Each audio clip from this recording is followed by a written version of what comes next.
Welcome to Boom Shot, the show where we take a look at film, photography, and the business behind the scenes. I am your host, Garrett Ray, and I'm not in front of a camera today because I've been horribly disfigured in a freak Monopoly accident. Long story short, my wife is a very competitive woman, and my face now has the imprint of a waffle iron. But that aside, we're going to continue our lesson from last week where we talked about color correction. This week, we're going to look more at color grading and using these color tools to tell your story more effectively, to draw people's eye to certain things, to fix little issues that might be distracting, and to overall just give your images a different look. So the first thing that we need to know is that I've already done my basic color corrections. You can see up here, I've already done a color correction for each of these shots. It shows up in all of them, and except for this one, because I didn't want to do anything different to that one.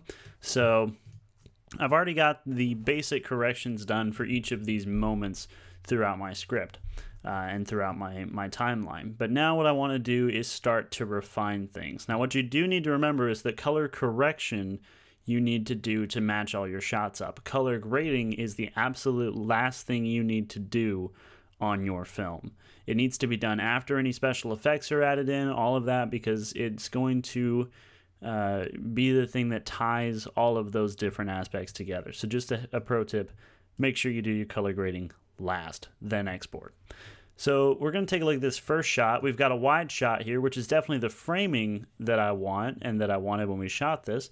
We've got them in the lower right-hand thirds. Everything's looking nice, but because of the way the shot is laid out, we've got all of this extra stuff that's drawing a bit too much attention when we first take a look. So what we want to do is draw people's eyes to our action over here, our two actors. So what we're going to do is we're going to add another color correction to our shot. And then taking a look at this, we can come up, you can see it says color correction 2. And we're going to click on this little icon right here. This allows you to apply a shape or color mask or invert applied masks. So we're going to add a shape mask. And this is going to bring up this overlay. So basically, this inner ring here, this is your base mask. So this is, you can see anything inside that circle, it's going to apply this color correction that we do directly to that. And then this outer circle, from here to here, and you can adjust how far this is your feather. So this will control the fall off from it being 100% applied to 0% applied. Then these green things here allow you to adjust the size and shape of your mask. And then this white dot here allows you to control how rounded it is. So you can make it a perfect square or you can make it a perfect circle. We're going to make this a square because I know I want to apply it from the top of the frame to the bottom of the frame. And I'll just make this a little bit longer and drag this off. So I know that all of this stuff that's over in this area, I want to kind of fall off. So I'm going to bring this square out a little bit further and then make my feather go to here because I know I want the effect to stop around there. Maybe bring this in just a little bit more so I have a more even feather. And then I'm going to go into my color board. And I'm not going to touch the color so much as I'm going to touch the exposure. So all I want to do is just kind of drop off some of the highlights here and kind of make that side of the frame a bit darker. We know this is all shadow here, so we're not needing to have it be as bright as the other stuff. We know that this is where they're out from under that tree, they're behind it. So you can also, if you want to, you can drop the saturation just a touch to kind of see if that will let you draw your eye away from it. And we can turn this on and off and see the difference that it makes. So this is our regular shot. We've got a real flat, even shot. If we turn this back on, you can see this is kind of drawn away. Your eye is drawn over to our brighter point in the image. I do think that adding the saturation correction in there was a mistake, so we're going to take that back out, and that looks a little bit more natural. So this is what we started out with. This is what we end up with, and people are not going to notice this unless you point it out. So this allows you to kind of just show people this is the bright spot, this is where we need to be focusing. And this can probably be feathered off a little bit more. You can do things to make this a little bit more subtle, but that's the basic idea, is just drawing the eye, using your color correction to make sure that the parts of your story that you're really concerned about are being told. And then we're going to go to our second image here.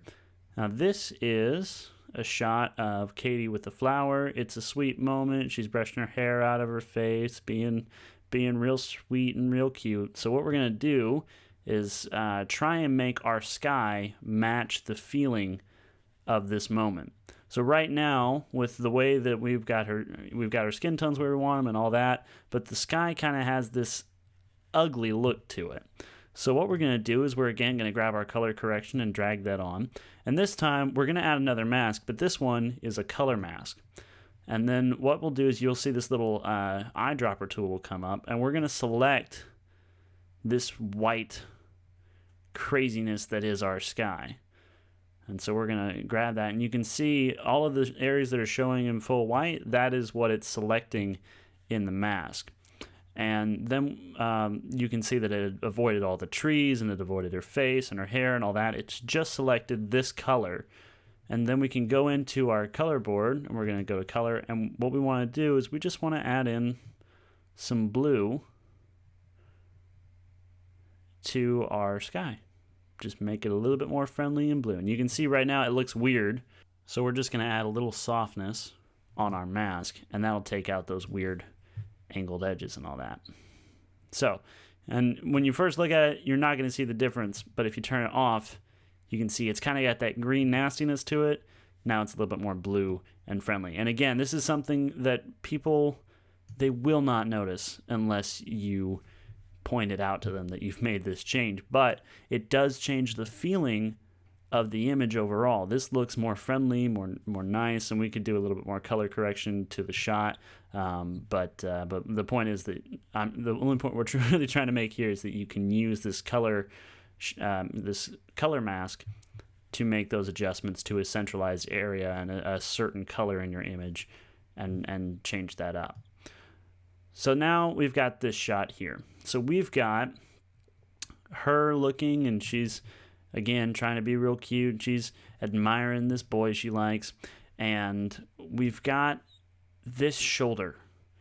So this shot right now, as it is, we've got her in here, and she's definitely what we really want to be focusing on, and most people's eyes will naturally be drawn to the face, but this is a very red shirt. So what we're going to do is we're going to use our color masks and our shape masks to drop off this shirt. So what we're going to do first is we're going to say, okay, we'll grab our color correction, and we just want to get this shirt to go away, so we're going to add a color mask, and we'll just grab this color real quick. But we have a problem. Even though we can drop off this color a little bit, it's also showing up in her scarf. So if we go and we come in and we just drop the saturation on the shirt a little bit to make it a little less distracting, we also lose it in her scarf as well. But we want to keep the color in our scarf. So what do? All we have to do is go back, and we'll add another mask, a shape mask this time. And with these controls that we've already got handy dandy here, we're just going to grab this and apply it to this part of the image. And what that'll do is keep those corrections from touching the scarf. And you can see by turning the shape mask off the difference in her scarf. Again, small difference, but we want her to be the brightest, most vibrant part of the image so that people will look there instead of looking at this doofus's back, whoever he may be. It's me. I'm the doofus. Moving on. Now, here's our last shot, and we've got two guys drinking coffee outside. We want to give this a orange and teal overhaul. Now, this is something that's very popular in Hollywood right now. You push certain colors into the highlights and the shadows in order to give it this complementary color offset. And this is something that you can do a lot to kind of just add some more flair to your image. This is definitely something that's been popularized by the Transformer movies. But if we grab our color correction and we add it to this one, we'll go through and we'll just go into our color again. And the orange and teal look would be accomplished by grabbing our shadows and adding teal to it. Probably somewhere in there. And then we'll grab our highlights and add our orange/yellow to it. And then to offset kind of the skin tones a little bit, we're just going to take a little bit more of the blue out of the midtones. And so this is our more stylized look, and something that's a little bit more approximating that orange and teal look that you see a lot of people doing on YouTube and in Hollywood, and especially Michael Bay, anytime he gets his hands on some footage. Now, another way that you can accomplish this effect is with, in Final Cut Pro at least, a looks effect in your effects panel. If you go down to the bottom here, you can actually see there's a teal and orange look. And we can grab this and drag it onto our clip, and it looks pretty extreme, so we're going to drop the amount. And you can tell it specifically to protect the skin tones. This is something that allows you to really focus on just protecting the skin tones and making them pop and be really, really friendly and nice and warm, which is what you're mostly concerned about. You can also drop your shadows and do all that fun stuff in here. And it's a very simple way to get this effect. You have less control because you're using an effect instead of adjusting the colors yourself and all the highlights and the saturation and all that stuff. But it is something that if you need to do this on the fly, you can do it very simply and apply that look and go from this to this very quickly. And remember, there are tons and tons of different effects in this looks panel. You can install more, you can buy more.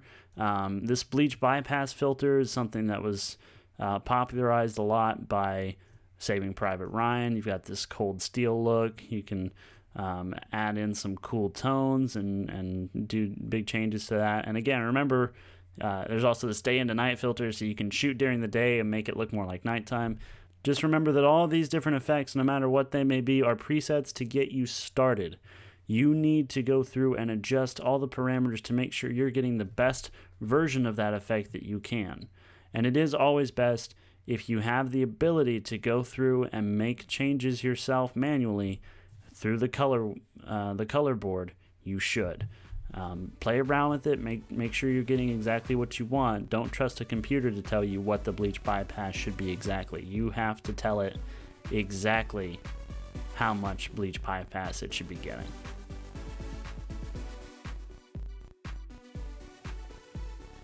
Hi, thanks for joining us here on Boomshot. If you like that, make sure you hit the like button below and the subscribe button to make sure you don't miss an episode. Here on this channel, you can find Boomshot, as well as a lot of our short films and other projects that we're working on. So stay tuned.